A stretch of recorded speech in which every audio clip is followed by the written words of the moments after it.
Hello students, my self Princy Parashar. आज हम लेके आए हैं हाइड्रोकार्बन्स का एल्कीन टॉपिक का लेक्चर नंबर 5 है ये हमारा हाइड्रोकार्बन का। इसमें भी हम एल्कीन के कुछ सब्जेक्टिव क्वेश्चंस देखेंगे।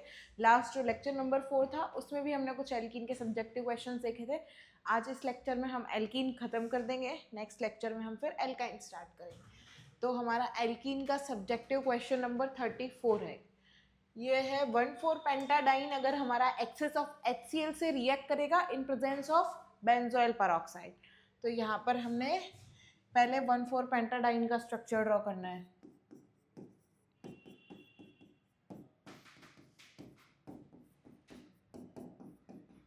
तो ये हमारा हो गया 1,4 पेंटाडाइन का स्ट्रक्चर। 1 and 4 दोनों पोजीशन पे डबल बॉन्ड है, इसलिए डाइन, एंड 5 कार्बन है तो पेंटा। और पोजीशन हमने डिस्क्राइब की है 1 and 4 से, और इन हम यूज़ करते हैं एल्कीन्स के लिए। अगर इसकी रिएक्शन हमने करवाई है बेंजोइल पेरोक्साइड से, तो हम C6H5CO से हमने इसकी रिएक्शन करवाई है विद एक्सेस ऑफ HCl। तो यहाँ पर हमारा क्लोरीन रिएक्ट करेगा। अब क्लोरीन रिएक्ट करने कहाँ जाएगा?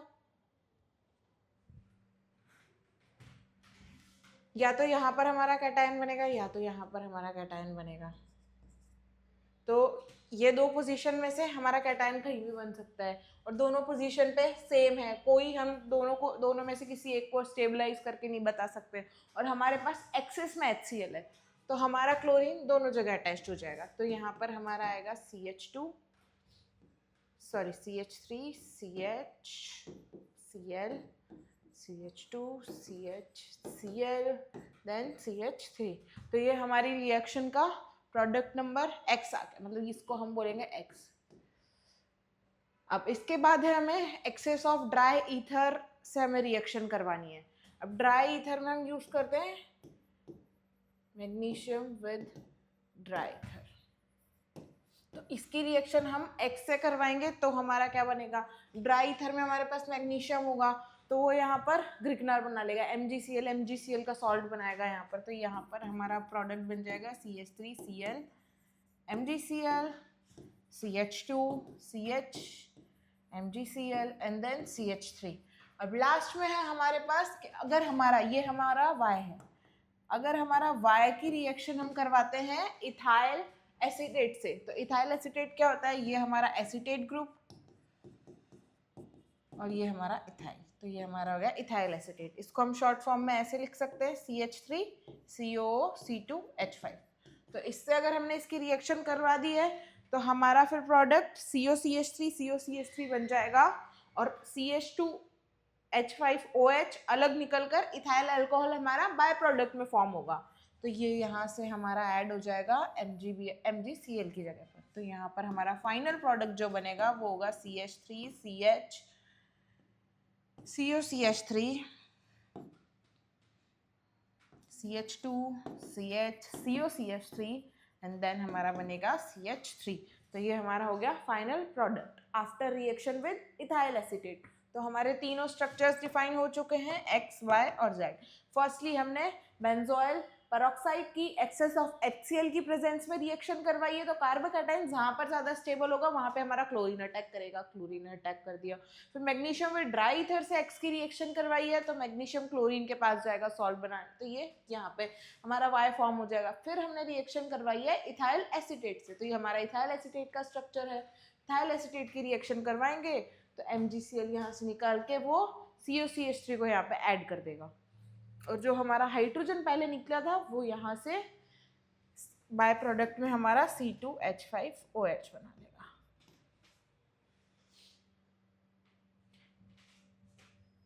तो ये हमारी हो गया क्वेश्चन नंबर 34। क्वेश्चन नंबर 34 में हमें X, Y, Z तीनों फाइंड करने का बोला था, हम वो फाइंड कर चुके हैं। अब देखते हैं question number 35। When gas A is passed through dry KOH at low temperature, a deep red colour, हमें उसके बाद उसमें डीप रेड कलर मिलेगा। तो डीप रेड कलर किसका होता है वो पहले हम देख लेते हैं। तो पहले हम लिखते हैं हमारा A, किसी रिएक्शन हमारी A गैस ड्राई KOH से लो टेम्परेचर पे रिएक्शन करेगी, तो हमें कोई deep red gas, deep red coloured compound मिलेगा।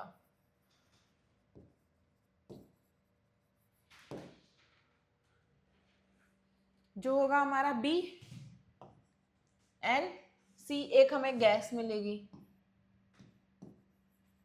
देन गैस ए, मतलब ये जो हमारी ए है ये ब्यूट-टू-ईन के साथ रिएक्शन करेगी तो एसिटल्डिहाइड बनाएगी। अब इसकी ब्यूट-टू-ईन से रिएक्शन, ब्यूट-टू-ईन का स्ट्रक्चर CH3CH, ये हमारा हो गया ब्यूट-टू-ईन। अब इसमें हम कौन सी गैस से रिएक्शन करवाते हैं, तो ये एसिटल्डिहाइड में चेंज होता है, क्योंकि हमारा डी प्रोडक्ट जो होगा वो एसिटल्डिहाइड होगा। तो एसिटल्डिहाइड कब बनेगा, जब हम इसकी ओजोन से रिएक्शन करवाएंगे। तो ओजोन से रिएक्शन करने के बाद हमारे पास इसमें 2 एसिटल्डिहाइड के प्रोडक्ट मिलेंगे। हम इसमें रिएक्शन ओजोन के साथ साथ जिंक, सोडियम एंड वाटर के साथ भी करवाएंगे। तो हमें पता चल गया कि ए हमारी कौन सी गैस है, ओजोन। अब ओजोन की रिएक्शन हम ड्राई KOH से करवाएंगे तो डीप रेड कलर्ड कंपाउंड जो यहाँ पर ये बता रहे हैं क्वेश्चन में, वो हमारा होगा KO3। ये हमारा डीप रेड कलर्ड कंपाउंड है। इसके अलावा हमारा बाय प्रोडक्ट में KOH, H2O, और जिस गैस की यहाँ पे बात हो रही है वो हमारी होगी हाफ O2। तो ये हमारी रिएक्शन है। तो सी हमारे पास है O2 and B deep red colour compound जो है हमारा वो होता है KO3, और ए गैस हमारी है ओजोन। ये हमें कैसे पता चला, क्योंकि हमें ब्यूट-टू-ईन दी है। अब ब्यूट-टू-ईन से एसिटल्डिहाइड में कन्वर्ट करने वाली एक ही गैस है जो हमारे डबल बॉन्ड को ब्रेक करती है, वो है ओजोन। तो हमारा इसका आंसर हो गया, ए हमारे पास है ओजोन, डी हमारे पास है एसिटल्डिहाइड, बी हमारे पास KO3 deep red coloured compound होता है ये, और सी गैस जो है हमारी O2। तो ये हो गया हमारा क्वेश्चन नंबर 35।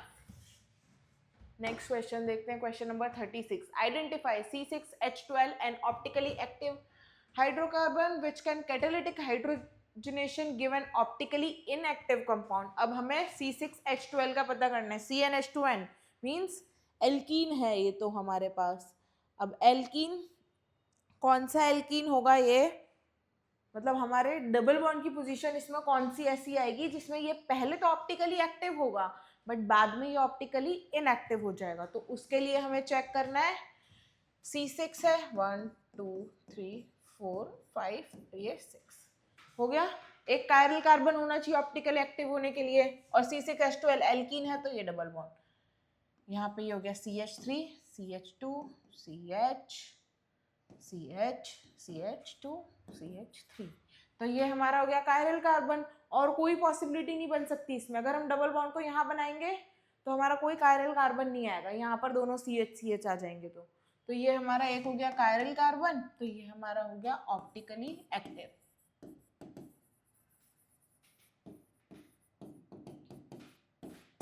और अगर इसमें हम कैटालिटिक हाइड्रोजनेशन क्या होता है, रिडक्शन, मतलब डबल बॉन्ड का यहाँ पर रिडक्शन होगा। PT या PD के साथ हम H2 गैस लेंगे कैटालिटिक हाइड्रोजनेशन में, क्योंकि कैटालिस्ट की तरह काम करता है प्लेटिनम एंड पैलेडियम। तो यहाँ पर हमारा फाइनल प्रोडक्ट बनेगा CH3 CH2 CH CH3 CH2 CH3। तो यहाँ पर ये दोनों ग्रुप सेम हो गए, CH2 CH3 इधर भी है, CH2 CH3 इधर भी है। तो ये हमारा कायरल कार्बन नहीं होगा, तो ये हमारा हो जाएगा ऑप्टिकली इनएक्टिव।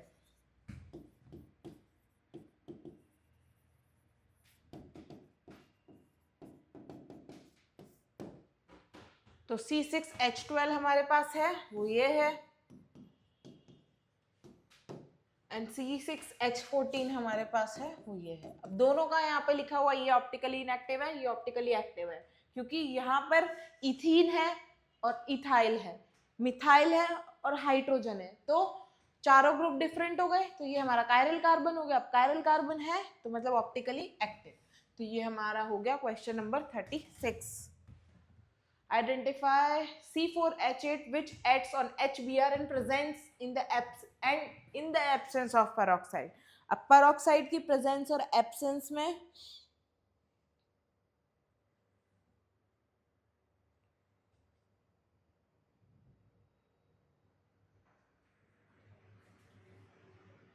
सेम प्रोडक्ट देगा C4H9Br। हमारा C4H8 ऐसा कंपाउंड बनेगा जो चाहे हम उसको पेरोक्साइड के साथ रिएक्शन करवाएं चाहे नॉर्मल HBr के साथ रिएक्शन करवाएं, हमारा प्रोडक्ट यही बनेगा। तो ये कौन सा एल्कीन हो सकता है वो हम ट्राई करें। अब ये एल्कीन का फॉर्मूला है, हम फर्स्ट हमारा होगा एल्कीन में कितनी पॉसिबिलिटीज हो सकती है। एक ये होगा हमारा, एक ये होगा हमारा C4H8 में,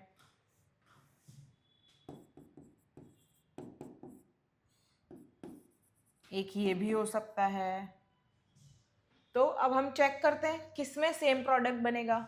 यहाँ पर अगर हम रिएक्शन करवाएंगे तो पहले अगर नॉर्मली HBr की करवाएंगे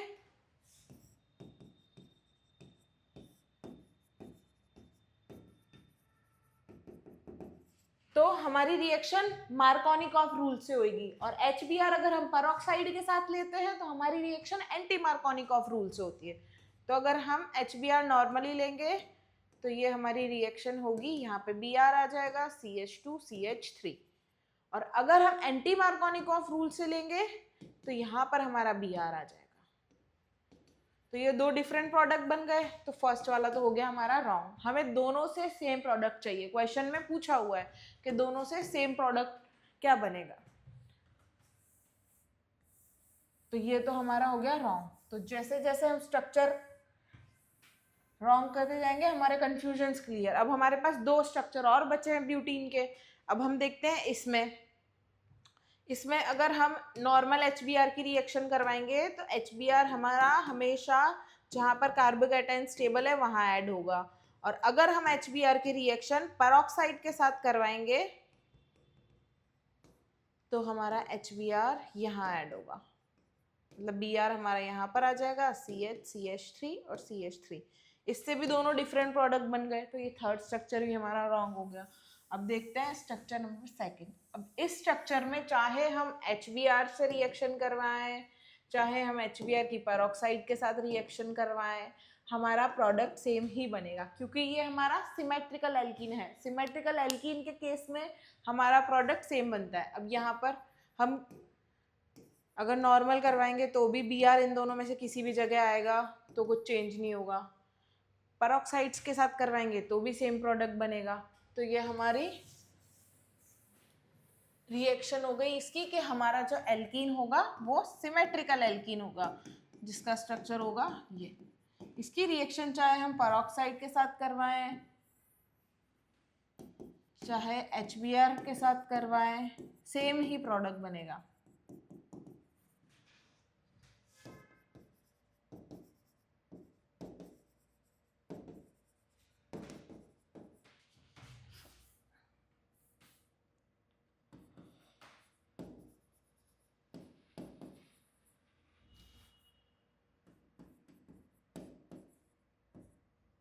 ये हमारा हो गया इसका फाइनल प्रोडक्ट C4H9Br, और ये हमारा है C4H8।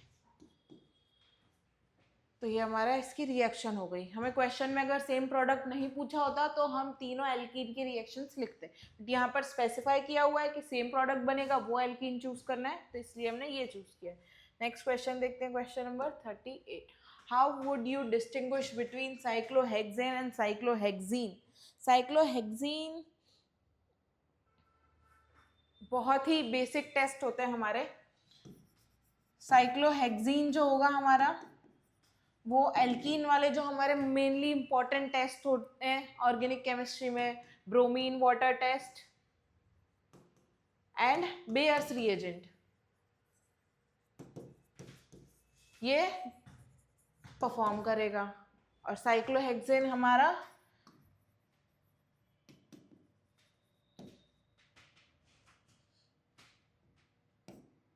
ये Br2 वाटर और KMnO4 टेस्ट नहीं देता, तो इसलिए हम ऐसे स्पेसिफाई कर सकते हैं कि हमारा कंपाउंड साइक्लोहेक्सेन है या साइक्लोहेक्सीन। Br2 वाटर टेस्ट से एंड बेयर्स रिएजेंट से। बेयर्स रिएजेंट हमारा होता है एल्कलाइन KMnO4। अगर हमारे पास साइक्लोएल्कीन और एल्केन दोनों का सॉल्यूशन दिया हुआ है तो वो अगर KMnO4 और Br2 को डीकलराइज कर रहा है तो वो साइक्लोहेक्सीन है, डीकलराइज नहीं कर रहा है तो वो साइक्लोहेक्सेन है। नेक्स्ट क्वेश्चन देखते हैं, question number 39. 2-methyl propene can be converted into isobutyl bromide.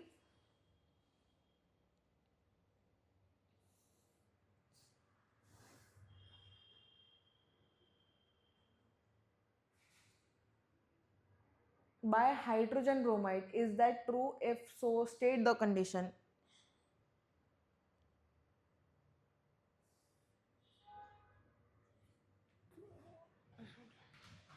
तो हमारे पास पहले है 2-methyl propene. तो प्रोपीन हो गया ये, इसमें 2 पर मिथाइल है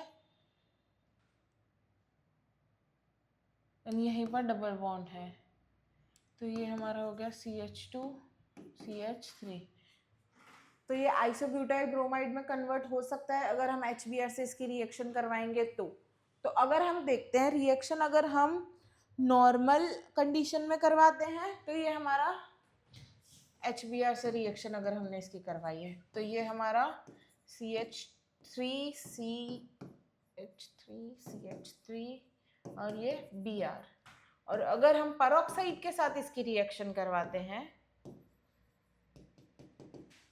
तो ये हमारा CH2Br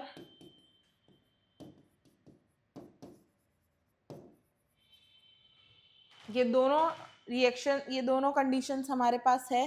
अगर हम पेरोक्साइड के साथ रिएक्शन करवाएंगे तो हमारा ये चेंज होगा आइसोब्यूटाइल ब्रोमाइड में, और अगर हम विदाउट पेरोक्साइड रिएक्शन करवाएंगे तो ये हमारा टर्शियरी ब्यूटाइल ब्रोमाइड में कन्वर्ट होगा.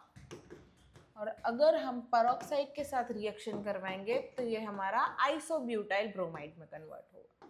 तो ये कैसे कन्वर्ट होगा वो हमने चीज देखनी है. 2-methyl propene can be converted into isopropyl bromide by HBr. Is that true? हाँ, ये इससे कन्वर्ट हो सकता है, बट कंडीशन होनी चाहिए पेरोक्साइड साथ में प्रेजेंट होना चाहिए. तो ये हो गया हमारा क्वेश्चन नंबर 39. नेक्स्ट क्वेश्चन देखते हैं, question number 40. Give reason for the following. Propene react with HBr to give isopropyl bromide.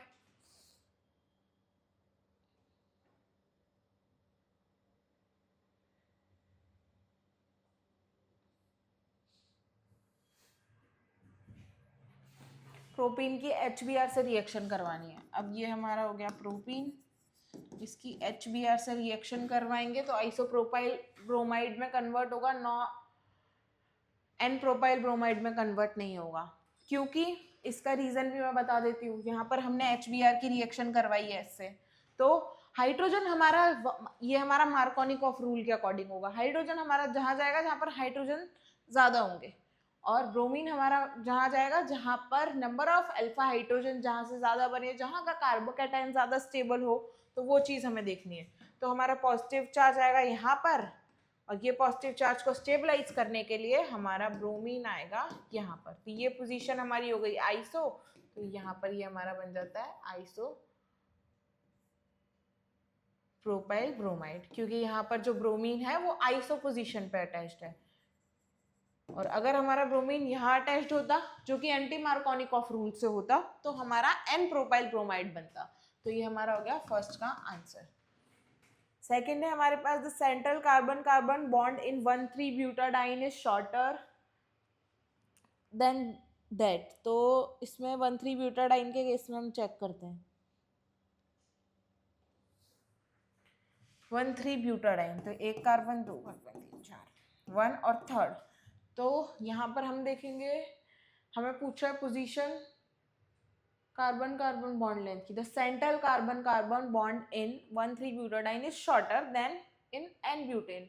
हाँ, क्योंकि ये स्टेटमेंट सही है हमारे पास. ये हमारा 1,3-ब्यूटाडाइन का स्ट्रक्चर है. अब स्ट्रक्चर में अगर हम ध्यान से देखेंगे तो हमारी रेजोनेंस की हाइब्रिड कंडीशन फॉलो हो रही है.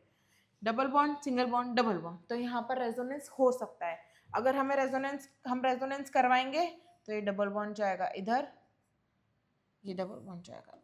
तो इसका एक रेजोनेटिंग स्ट्रक्चर हमारे पास जो बनेगा, CH2 के पास से इलेक्ट्रॉन गए तो यहाँ पर पॉजिटिव, यहाँ पर डबल बॉन्ड, और यहाँ पर इलेक्ट्रॉन आए हैं तो यहाँ पर नेगेटिव. तो ये हमारा इसका रेजोनेंस हाइब्रिड स्ट्रक्चर हो गया. तो हमारा जो सेंट्रल कार्बन एटम है वो सिंगल बॉन्ड से डबल बॉन्ड में कन्वर्ट हो गया. तो सिंगल बॉन्ड से डबल बॉन्ड में कन्वर्ट हो गया तो हमारा ब्यूटेन से इसकी बॉन्ड लेंथ कम हो जाएगी, क्योंकि डबल बॉन्ड की बॉन्ड लेंथ कम होती है as compare to single bond.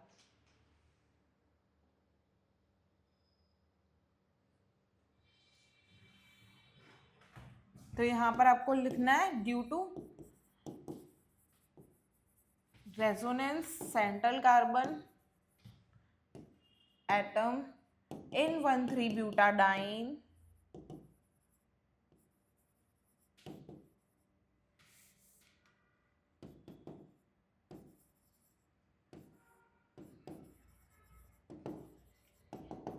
is shorter than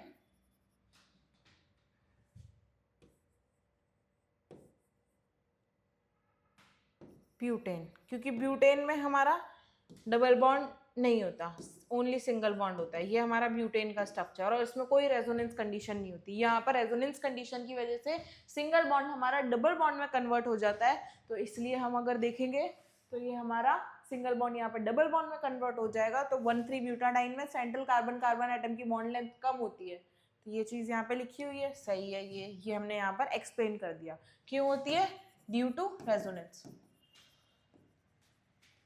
next question देखते हैं, question number 41। State the balance equation what happen when propene is bubbled through a hot aqueous solution of potassium permanganate. अब potassium permanganate के hot solution के साथ अगर हम reaction करवाएंगे propene की तो क्या होगा, वो चीज़ देखनी। अब एल्कीन है, हमने देखा था एल्कीन सॉल्यूशंस जो हमारे होते हैं वो Br2 और KMnO4 टेस्ट देते हैं, मतलब पॉजिटिव आता है उनका Br2 और KMnO4 टेस्ट। तो यहाँ पर ये हमारा हो गया प्रोपीन। अब इसकी रिएक्शन हमने करवाई है एक्वस सॉल्यूशन में KMnO4 के साथ। KMnO4 हम डायरेक्टली यूज नहीं कर सकते, KMnO4 बहुत स्ट्रांग होता है, उसको एक ड्रॉप KMnO4 लेकर उसको पहले हमें डाइल्यूट करना पड़ता है, उसके बाद ही हम रिएक्शन करते हैं। अब यहाँ पर KMnO4 की रिएक्शन करवाई है तो ये ऑक्सीडाइज हो जाएगा, यहाँ पर दोनों जगह OH आ जाएंगे, इसका ऑक्सीडेशन हो गया, तो ये हमारा डायोल में चेंज हो गया। तो अगर KMnO4 की रिएक्शन हम एल्कीन में करवाते हैं तो ये प्रोपीन ग्लाइकॉल में चेंज हो जाएगा।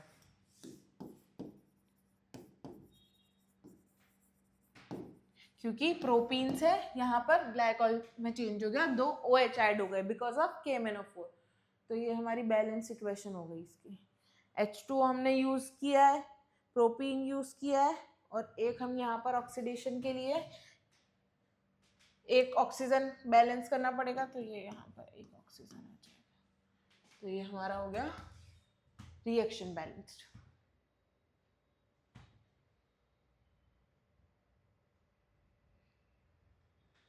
दो ऑक्सीजन इधर है, 2 ऑक्सीजन उधर है, 2 हाइड्रोजन हाइड्रोजन, बाकी सब बैलेंस है। KMnO4 तो हमारा रिएजेंट है, उससे हमें मतलब नहीं है। तो 41 क्वेश्चन हो गए। Next 42 question, question number 42। इसमें हमारी ये डाइन रिंग है। डाइन रिंग की रिएक्शन अगर हम टर्शरी ब्यूटाइल के सॉल्ट के साथ करवाते हैं तो ये मेनली हमारी रिएक्शन होती है ये रिंग एक्सपेंशन की। तो रिंग एक्सपेंशन के केस में हमारा ये एरोमेटाइजेशन और रिंग एक्सपेंशन दोनों होगा। तो यहाँ पर ये जो हमारा CHBr3 है इसकी रिएक्शन हम करवाएंगे CHBr3 से प्लस टर्शरी ब्यूटाइल। यहाँ पर हम देखेंगे CH3Br3 और टर्शरी ब्यूटाइल ऑक्साइड आपस में रिएक्शन करवाकर कार्बीन बना लेते हैं, जो कि हमारा होता है CBr2। अब CBr2 की रिएक्शन अगर हम यहाँ पर करवाएंगे तो यहाँ पर ये हमारा एरोमेटाइजेशन और 1+2 साइक्लो एडिशन जो पेरीसाइक्लिक में होता है वो होगा। तो उसके बेसिस पे अगर हम देखेंगे तो साइक्लोहेक्सेन रिंग में ये हमारा कन्वर्ट हो जाएगी। तो यहाँ पर ये हमारा CBr2 में कन्वर्ट हो जाएगा और फिर हमारी ये एल्कीन रिंग का ये जो डबल बॉन्ड होगा ये यहाँ से इस पे CBr2 ऐड होगा। अब 2 Br हैं एक कार्बन पर और ये बॉन्ड हमें ब्रेक करना है, तो ये रिंग हमारी 6 मेंबर रिंग में कन्वर्ट हो जाएगी और कार्बन 5 बॉन्ड नहीं फॉर्म कर सकता, तो एक ब्रोमीन यहाँ से हट जाएगा। देन इसका एरोमेटाइजेशन होने के बाद ये हमारी फाइनल प्रोडक्ट इसमें चेंज हो जाएगी। तो यहाँ पर साइक्लो एडिशन रिएक्शन भी होगी हमारी,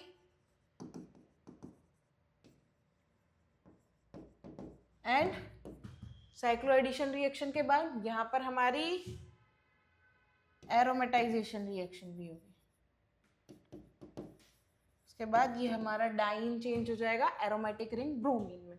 इसमें CBr2 की रिएक्शन अगर हम इसमें करवाएंगे तो ये हमारा रायमर्टिमान भी होता है।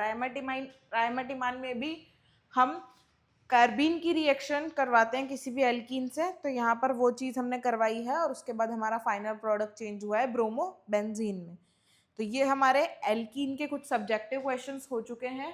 अब एल्कीन के सब्जेक्टिव क्वेश्चन और एल्कीन टॉपिक हमारा आज यहीं पे ख़त्म होता है। नेक्स्ट लेक्चर में हम स्टार्ट करेंगे हमारा अल्काइन। अब अल्काइन के केसेस में हम देखेंगे कुछ MCQs, कुछ सब्जेक्टिव। तो नेक्स्ट वीडियो में मिलते हैं अल्काइन के साथ।